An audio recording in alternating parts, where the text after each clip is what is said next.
Assalamualaikum warahmatullahi wabarakatuh. Perkenalkan, nama saya Elva Prasmani SPD NPD dari Universitas Maritim Raja Ali Haji. Di sini saya akan menjabarkan atau menarasikan tentang PDD UKTPT bidang pengajaran sebagai syarat untuk sertifikasi dosen gelombang keempat.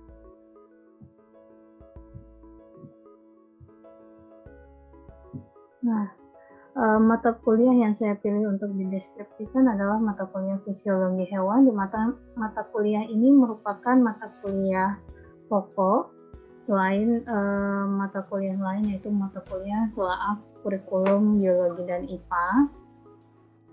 Pada mata kuliah ini menelaah tentang struktur dan fungsi sel, makanan dan sistem pencernaan, metabolisme, sistem peredaran darah, sistem pernafasan, ekskresi pada hewan invertebrata dan vertebrata, sistem koordinasi saraf, sistem koordinasi hormon, alat indera baik itu penglihatan, penciuman, kulit, pendengaran, dan alat keseimbangan. Nah, penelaahan konsep-konsep dalam fisiologi hewan ini dilakukan secara logis, kritis, sistematis, dan inovatif dengan mengaplikasikan iptek serta mengintegrasikan wawasan kemaritiman. Pengintegrasian wawasan kemaritiman ini terkait dengan ciri khas dari universitas kami, yaitu Universitas Maritim Raja Ali Haji.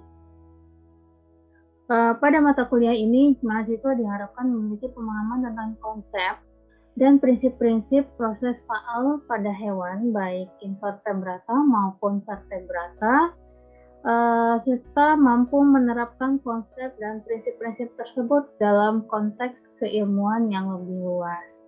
Pembelajaran dilakukan dengan menerapkan multimodel yang dapat mengakomodir kemampuan kognitif, afektif, dan psikomotor dari mahasiswa. Kemudian evaluasi dilakukan dengan penugasan, lembar observasi, sikap, dan psikomotor, serta ujian tengah semester dan ujian akhir semester. Adapun kompetensi ataupun capaian lulusan dari program studi pendidikan biologi terkait mata kuliah ini, yang pertama dari sikap, itu bertakwa kepada Tuhan Yang Maha Esa dan mampu menunjukkan sikap religius, kemudian menjunjung tinggi nilai kemanusiaan dalam menjalankan tugas berdasarkan agama, nilai moral dan etika baik di masyarakat umum maupun masyarakat akademik, kemudian menunjukkan sikap bertanggung jawab atas pekerjaan di bidang keahliannya secara mandiri. Kemudian di bagian pengetahuan, menguasai teori konsep, prinsip, dan prosedur dasar dalam bidang keilmuan biologi sesuai dengan perkembangan keilmuan dan pembelajarannya di sekolah. Kemudian mengaplikasikan teknologi informasi dan komunikasi yang relevan untuk perkembangan mutu pendidikan dan menguasai wawasan kemaritiman sebagai aspek kontekstualitas untuk diintegrasikan dalam ruang lingkup keilmuan.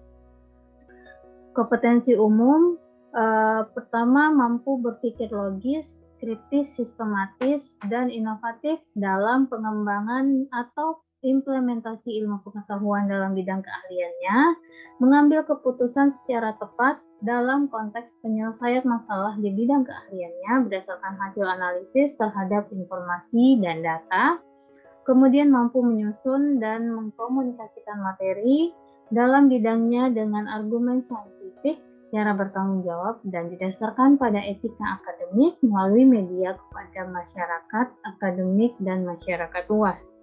Sedangkan kompetensi khususnya memiliki motivasi mandiri untuk selalu mengikuti perkembangan keilmuan biologi dan pembelajarannya secara sinambung sebagai dasar keilmuan untuk profesinya dan mampu mengembangkan bidang keilmuan dan menerapkan pembelajaran dengan mengintegrasikan wawasan kemaritiman. Adapun capaian mata kuliah terdiri dari 4. Yang pertama, mahasiswa mampu berpikir logis, kritis, dan sistematis sehingga dapat menguasai konsep teori konsep dan prinsip serta mengaplikasikan teknologi tentang struktur dan fungsi sel dengan penuh tanggung jawab. Kemudian mahasiswa mampu berpikir logis, kritis, sistematis, serta memiliki motivasi mandiri dalam menelaah materi tentang metabolisme. Selanjutnya, mahasiswa mampu menyusun dan mengkomunikasikan berbagai sistem pada hewan seperti sistem pencernaan, peredaran darah, pernafasan, koordinasi saraf, dan koordinasi hormon dengan mengintegrasikan wawasan kemaritiman sebagai aspek kontekstualitas serta menjunjung tinggi nilai kemanusiaan dan religius. Mahasiswa dapat mengambil keputusan secara tepat dan berargumen saintifik secara bertanggung jawab berdasarkan etika akademik tentang alat indera yang ada pada hewan, baik itu penglihatan, penciuman, kulit, pendengaran, dan alat keseimbangan. Sedangkan sub CPNK dalam mata kuliah ini, yang pertama, mahasiswa mampu mengaplikasikan peraturan yang ditetapkan pada kontrak perkuliahan dan bertanggung jawab selama proses pembelajaran berlangsung. Kemudian, mahasiswa mampu menjawab permasalahan yang disajikan terkait struktur dan fungsi sel. Mahasiswa mampu mengidentifikasi, menyelesaikan permasalahan, serta mengkomunikasikan mekanisme makanan dan mekanisme pada sistem pencernaan pada hewan invertebrata dan vertebrata. Kemudian mahasiswa mampu menyelesaikan permasalahan dan mengkomunikasikan mekanisme metabolisme pada hewan. Mahasiswa mampu mengidentifikasi dan mendeskripsikan serta mengkomunikasikan sistem peredaran darah pada invertebrata dan vertebrata. Selanjutnya, mahasiswa mampu mengidentifikasikan dan mendeskripsikan serta mengkomunikasikan sistem pernafasan pada vertebrata dan invertebrata. Mahasiswa mampu mengidentifikasikan dan mendeskripsikan sistem ekspresi invertebrata dan vertebrata secara sistematis dan logis dan menunjukkan sikap yang baik selama pembelajaran.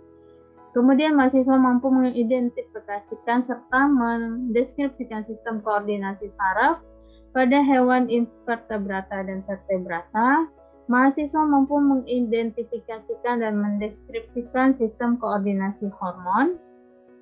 Yang terakhir, mahasiswa mampu mengidentifikasikan dan mendeskripsikan alat indera, penglihatan, penciuman, kulit, pendengaran, dan alat. Adapun materi perkuliahan pada mata kuliah ini terdiri dari pada pertemuan pertama kontra dan pendahuluan, pertemuan kedua struktur dan fungsi sel, pertemuan ketiga makanan dan mekanisme pencernaan makanan pada hewan invertebrata, pertemuan keempat mekanisme pencernaan makanan pada hewan vertebrata, pertemuan kelima metabolisme, pertemuan ke-6 mekanisme peredaran darah pada hewan invertebrata, pertemuan ke-7 mekanisme peredaran darah pada hewan vertebrata, pertemuan ke-8 UTS, pertemuan ke-9 mekanisme pernafasan invertebrata dan vertebrata, pertemuan ke-10 mekanisme sistem ekskresi dan osmoregulasi hewan invertebrata, pertemuan ke-11 mekanisme sistem ekskresi dan osmoregulasi pada hewan vertebrata, pertemuan ke-12 mekanisme kerja sistem koordinasi saraf, pertemuan ke-13 mekanisme sistem hormon dan termoregulasi, pertemuan ke-14 alat indera, pertemuan ke-15 alat indera, dan pertemuan 16 itu adalah UAS. Nah, untuk sistem pembelajarannya atau model pembelajarannya terdiri dari dua, sinkronus dan asinkronus, di mana sinkronus ini merupakan tatap maya atau tatap muka secara maya yang terjadwal dengan menggunakan Zoom meeting.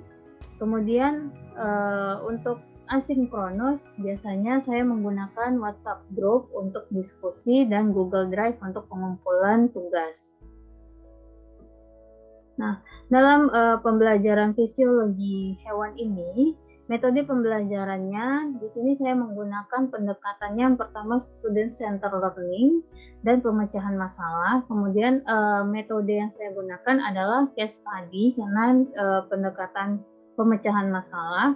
Kemudian ada tanya jawab untuk interaksi pada perkuliahan. Kemudian ada diskusi, penugasan, presentasi, dan brainstorming.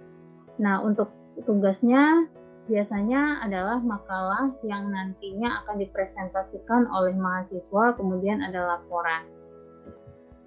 Nah, bentuk interaksi saya sebagai dosen dengan mahasiswa itu di sinkronus sistem itu melalui tanya jawab secara langsung dengan tatap maya dan pembahasan permasalahan. Kemudian asinkronus, secara asinkronus biasanya menggunakan WhatsApp group atau WAG untuk diskusi dan tanya jawab cepat. Dikarenakan pada daerah saya itu biasanya kondisi koneksi jaringan itu sangat sulit untuk mahasiswa di kepulauan, di mana mahasiswa untuk bergabung di Zoom meeting itu terkendala di koneksi internet karena banyak daerah yang internetnya kurang memadai atau kurang bagus di cuaca-cuaca tertentu, sehingga masih ada diskusi atau tanya jawab cepat yang dilakukan di WhatsApp group. Selain itu, WhatsApp group ini juga sangat ringan dan murah dalam kuota untuk mahasiswa. Nah, untuk asesmennya sendiri itu terdiri dari kehadiran mahasiswa 10% atau penilaian kehadiran, kemudian 20% dari rata-rata nilai non-ujian, di mana rata-rata nilai non-ujian ini terdiri dari tugas, kuis, presentasi, dan keaktifan dari mahasiswa dalam perkuliahan. Sehingga dengan adanya rata-rata nilai non-ujian ini diharapkan mahasiswa lebih aktif dalam perkuliahan, baik itu berinteraksi atau bertanya maupun menjawab pertanyaan dari dosennya. Kemudian ada praktikum, kemudian 25% nilai UTS dan 25% nilai UAS.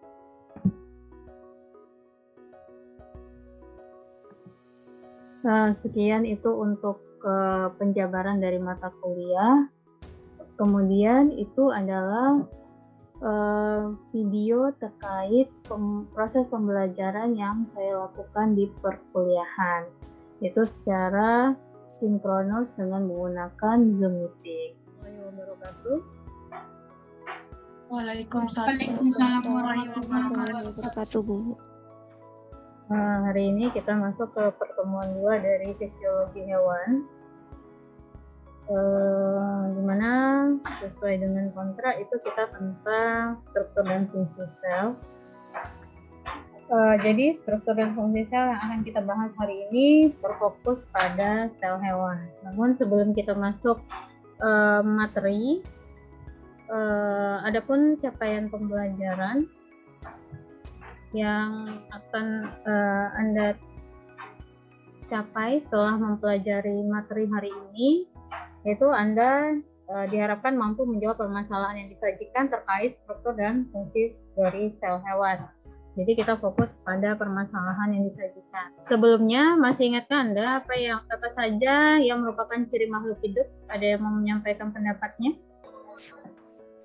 Ciri-ciri makhluk hidup itu pertama dia bergerak, tumbuh dan berkembang, kemudian bernafas, apalagi melakukan metabolisme, bereproduksi,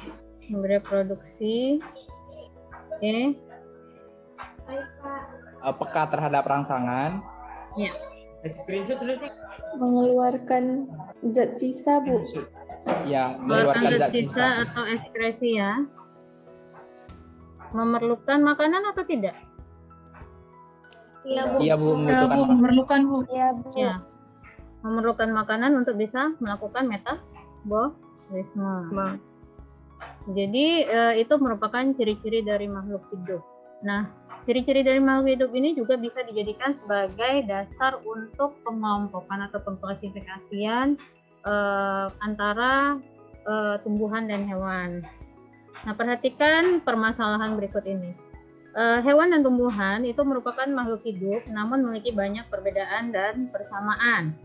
Salah satu perbedaannya adalah hewan tadi disampaikan bahwa ciri makhluk hidup adalah salah satunya bergerak. Namun jika kita perhatikan secara langsung, hewan itu dapat bergerak secara bebas dan berpindah tempat, berbeda dengan tumbuhan. Apakah Anda bisa mengamati tumbuhan, gerak tumbuhan atau perpindahan dari tumbuhan secara langsung? Tidak. Tidak, Bu. Ya. Jadi kalau pada tumbuhan gerakannya itu biasanya pasif dan perlu pengamatan yang khusus atau tidak bisa dilihat dalam satu waktu. Bukan gerakan yang disebabkan oleh angin ya. Nah, gerakan tumbuhan ini tidak berubah tempat atau posisinya tetap. Jadi tumbuhan tetap tumbuh di mana substrat dia tumbuh. Kemudian selain itu, hewan dan tumbuhan juga sama-sama menyerap nutrisi dan mengolahnya menjadi energi untuk aktivitas sehari-hari, namun sumber nutrisinya berbeda.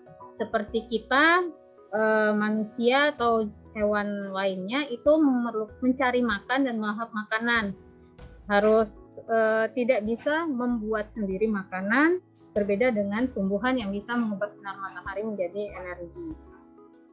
Nah, ini merupakan acuan bagi kita dalam mengelompokkan makhluk hidup. Jadi kalau dulu para ahli itu mengelompokkan makhluk hidup berdasarkan apa yang dilihat atau yang diamati oleh indera. Tetapi ada beberapa makhluk hidup yang jika kita amati itu cirinya ada yang sebagian besar mirip tumbuhan, ada padahal dia bukan tumbuhan. Ada yang mirip hewan padahal dia bukan hewan. Nah, ini yang sering membuat kita terkecoh dalam pengelompokan atau pengklasifikasian makhluk hidup. Pernahkah Anda melihat anemon atau terumbu karang? Pernah, Bu. Pernah, Bu. Pernah secara langsung? Atau dari video? Apa, Bu? Biasanya lihatnya secara langsung atau melalui video? Kalau terumbu karang pernah lihat, Bu. Terumbu karang bisa lihat. Nah, ini kalau misalnya yang saya tanya tadi terkait anemon dan terumbu karang, ini adalah jenis-jenis anemon. Nah, kalau kita lihat dari pengamatan secara langsung, bentuknya itu seperti tumbuhan. Menarik, melekat pada substrat.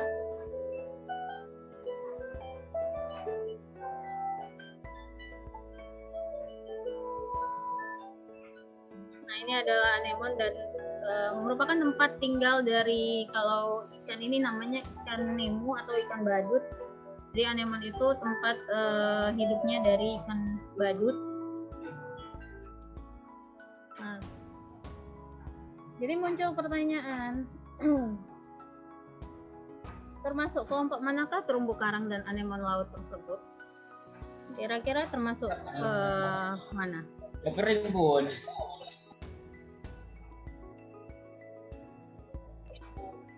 Soelenterata, Bu. Soelenterata itu termasuk untuk bagian terumbu karang. Soelenterata termasuk hewan atau tumbuhan? Bisa dikelompokkan Soelenterata itu karena apanya? Karena dia lebih ke ciri-ciri hewan. Apanya yang ciri-ciri hewan? Kalau dilihat struktur selnya itu ada sel-sel yang memiliki ekor. Kalau di bagian dalamnya itu, Bu. Ya, berarti dari struktur anatomi atau struktur selnya. Nah, jadi tidak bisa diamati secara langsung oleh indera, artinya harus ada pengamatan khusus, yaitu khususnya pada tingkat sel. Nah, jadi untuk hari ini kita akan membahas tentang sel hewan. Kalau tadi disebutkan oleh Dewanto ada ekornya, itu namanya flagel. Nah, ini flagel. Jadi pada Coelenterata atau Invertebrata itu ada yang selnya memiliki flagel sehingga dia bisa bergerak bebas. Nah, itu juga yang menyebabkan dinding sel sehingga dapat bergerak secara bebas. Nah, bayangkan kalau kita manusia atau hewan itu memiliki dinding sel. Bagaimana? Apakah kita bisa Nggak bergerak? bisa bergerak, Ya. kaku. Kaku. Menetap di tempat aja ya. Ya, Nggak Bu. bisa Benar, bicara Bu. pun nggak bisa. Jangankan bicara, Kaku. untuk mengedipkan mata pun tidak bisa, karena yang menyebabkan tumbuhan tetap menetap di tempatnya, kaku, tidak bisa berpindah tempat adalah adanya dinding sel. Jadi ini adalah bagian-bagian dari sel hewan. Jadi kita fokus untuk hari ini adalah sel hewan karena kita lebih ke fisiologi hewannya. Nah, itu pengantar di awal. Kemudian, nah di sel hewan itu ada flagellum atau flagel. Kemudian ada sentrosom, ini sentrosom. Kemudian ada mitokondria.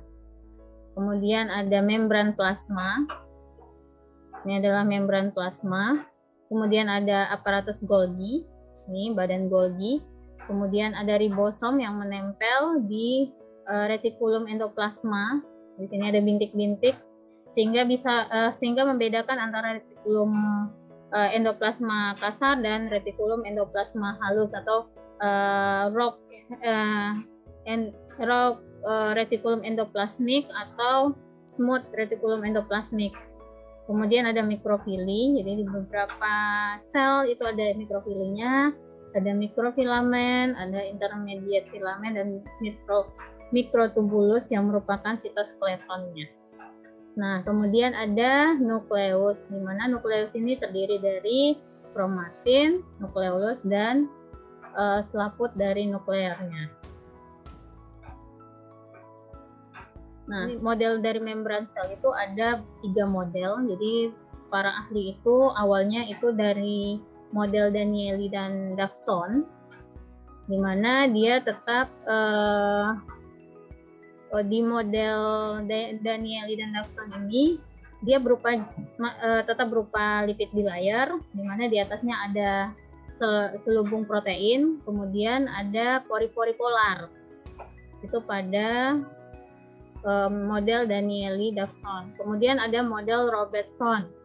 Nah, pada model Robertson ini juga dia merupakan lipid bilayer atau 2 lapisan lipid, di mana dia ada selubung glikoprotein. Tadi bedanya ini dia hanya protein coat, tapi kalau ini glikoprotein. Nah, yang sekarang itu yang sering dikenal itu adalah dari model Singer dan Nicholson. Jadi yang sering kita pelajari baik dari SMP, SMA, ataupun di biologi umum itu adalah model dari Singer Nicholson yang menjelaskan secara detail dari struktur membran sel, di mana ada glikoproteinnya, ada fiber of extracellularnya, ada karbohidratnya, ada glikolipid, ada sitoplasmanya di dalam. Jadi dia membatasi antara luar dan dalam.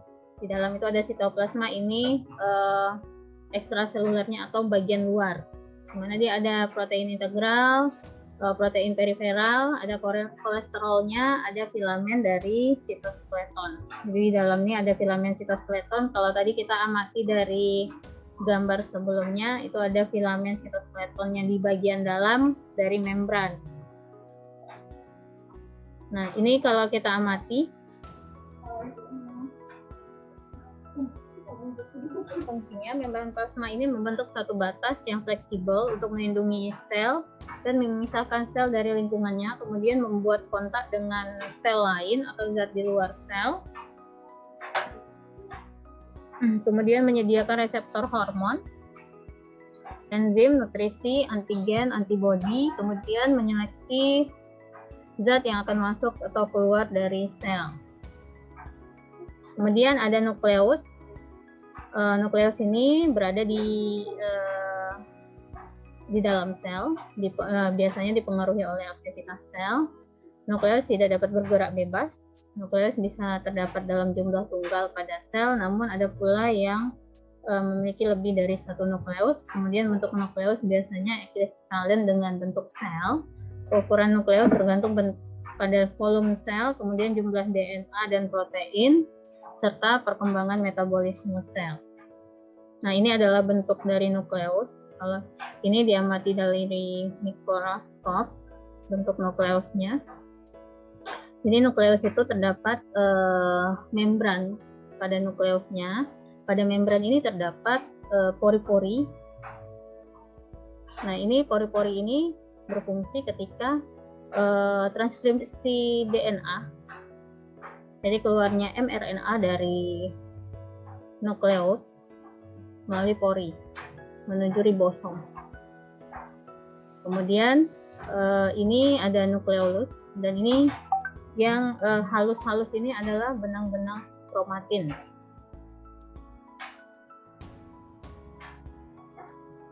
Nah, untuk fungsi nukleus sebagai penyimpan gen pada kromosom, mengatur gen dalam kromosom, kemudian proses pembelahan sel, transfer faktor regulasi dan produk gen melewati pori inti, menghasilkan pesan mRNA yang mengkode protein, kemudian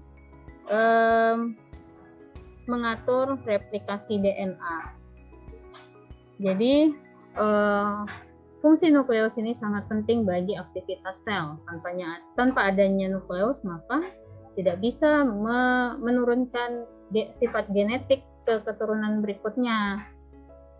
Kita tidak bisa mengatur aktivitas yang ada pada sel. Nah, kemudian ribosom ini bisa diamati, ada subunit besar dan subunit kecil. Nah, ribosom ini sebagai alat sintesis protein, di mana dia terdiri dari 60% RNA dan 40% protein. Kemudian ada retikulum endoplasma. Nah, retikulum endoplasma ini terdiri dari dua, retikulum endoplasma halus dan retikulum endoplasma kasar. Perbedaannya itu ada atau tidaknya ribosom pada permukaan dari retikulum. Jadi kalau misalnya dia memiliki ribosom pada permukaan retikulumnya, maka dia disebut dengan retikulum endoplasma kasar. Sedangkan jika di permukaannya tidak terdapat ribosom, maka dia disebut dengan retikulum endoplasma halus. Kemudian ada aparatus Golgi. Ini aparatus Golgi, di mana dia akan membentuk vesikel transport. Ini yang berfungsi untuk memasukkan dan mengeluarkan protein yang disintesis oleh sel.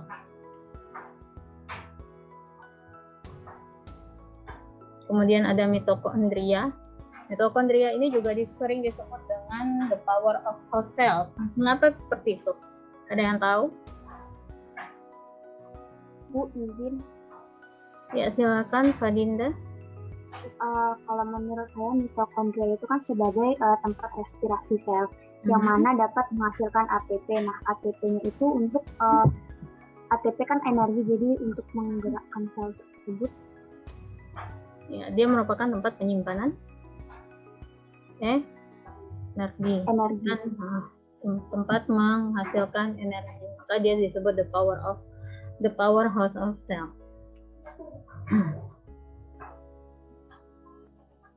Nah, kemudian ada lisosom. Lisosom ini berfungsi sebagai untuk mendegradasi atau mencerna dan memecahkan molekul yang didapat melalui 4 proses. Ada endositosis. Nanti secara langsung silakan dilihat proses endositosis. Kemudian ada fagositosis, autofag, dan apoptosis. Nah, mungkin istilah-istilah ini pernah dengar? Endositosis, fagositosis. Kalau fagositosis memakan. Ini sering nih dengar istilah fagositosis. Kalau apoptosis pernah dengar? Apoptosis ini seperti kematian sel secara terprogram. Nah, di mana dia ini memiliki tujuan untuk mempertahankan kestabilan populasi sel. Ya, jadi adalah kematian sel atau pendegradasian atau penghancuran. Apa?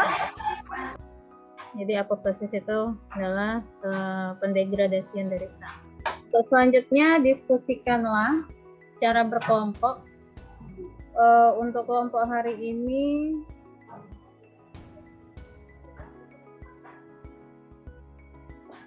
silakan bentuk kelompok bebas saja untuk hari ini.